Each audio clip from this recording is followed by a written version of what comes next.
Rocket Racing is here, and these are some of the most important tips to bear in mind to get you wins. If you could do me a favor and drop a like on this video as well as subscribe, that would be much appreciated, and of course, use code DRP in the Fortnite item shop. As you'll find out in this video, Rocket Racing is very much like other racing games while also being very much unlike other racing games. One element that is familiar is that if you go and accelerate as the countdown turns to green, you will get a massive speed boost right off the rip, and the certain amount of speed boost you get depends on how close you were to accelerating at the moment the light turned green. Especially in the lower ranks, this will get you out to a quick head start that, if you follow the rest of these tips, you soon won't relinquish. Next up, you might notice these 3 purple bars that you have on your screen. This is your turbo, and this should be saved for important situations. You can kind of gauge what's important because once you use it, they're gone. You have to drift a lot to get these back, so you should be treating these as very, very precious stones. You would use a turbo, say, when the race is about to end and you gotta catch up, or when you got a big lead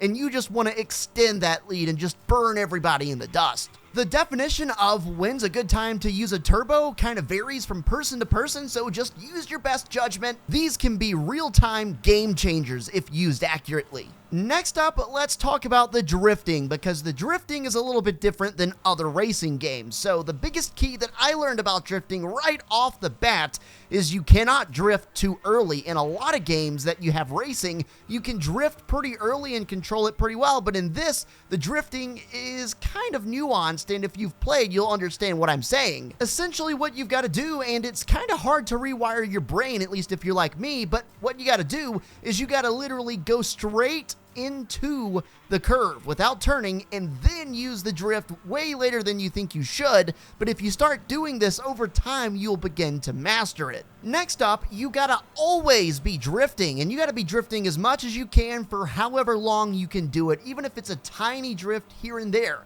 because if you're drifting, you get a boost at the end of it. The longer you drift, the further you go, and the further you have a max sustained speed. You'll go faster, literally. Never try to turn a corner without drifting. That's the key. And in particular, try to rocket drift if you can. If you're on Xbox, rocket drifting button is X. Alright, so another nuance with the drifting. If you have an especially tight turn, a sharp corner to make, and you're in the middle of a drift and you think you're not going to be able to make it all the way through without bumping into something, simply press the drift button again and you'll see the car throw itself into an even further drift, allowing you more time to pick up max speed. As it stands now, on Rocket Racing launch day, there are not very many people who are out there doing this double drift thing routinely, and if you're doing this right now, you're going to be able to climb in the rankings and rank up really quick. This is something that is going to separate you from the rest if you'll just remember to double drift every time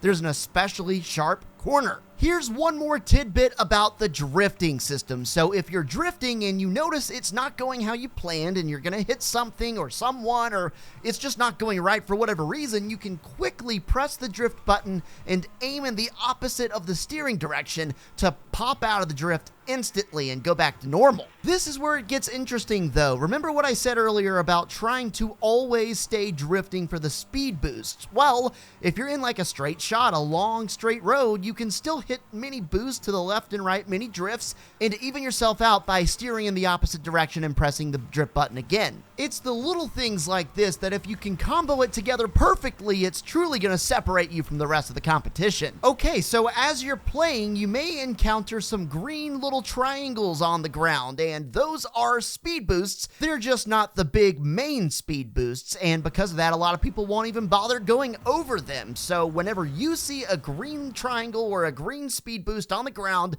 go for it and hit it. Many other people won't even bother doing so, and in a game like Rocket League, if you even mess up a drift or something, hitting a green triangle boost could help you make up for some lost time. Trust me, don't overlook these. And lastly, this is kind of a simple one, obvious one, but maybe the most important one, and it doesn't matter if it's rocket racing, IRL racing, Forza Motorsport, doesn't matter what kind of racing simulator or real racing thing you're doing, you always want to pay attention to the racing lines, and those are the invisible lines that run all across the track, which indicate the quickest route to get from start to finish. That sounds like a mouthful and complicated, but it's really not. All you got to do is pay attention when you're turning and go on the inside of the curb and not the outside, therefore reducing your distance to the finish line. Now, that's just one example, and of course, things can dictate your situation, making it a little harder to do so, like if there's someone in the way blocking you or there's an obstacle or something like that, but you should always be paying attention and constantly positioning yourself to get the win by giving yourself the shortest amount of distance to go as you possibly can. If you stuck around all the way till the end, comment down below "Spicy Pickle," and we'll see you in the next one. Good luck racing.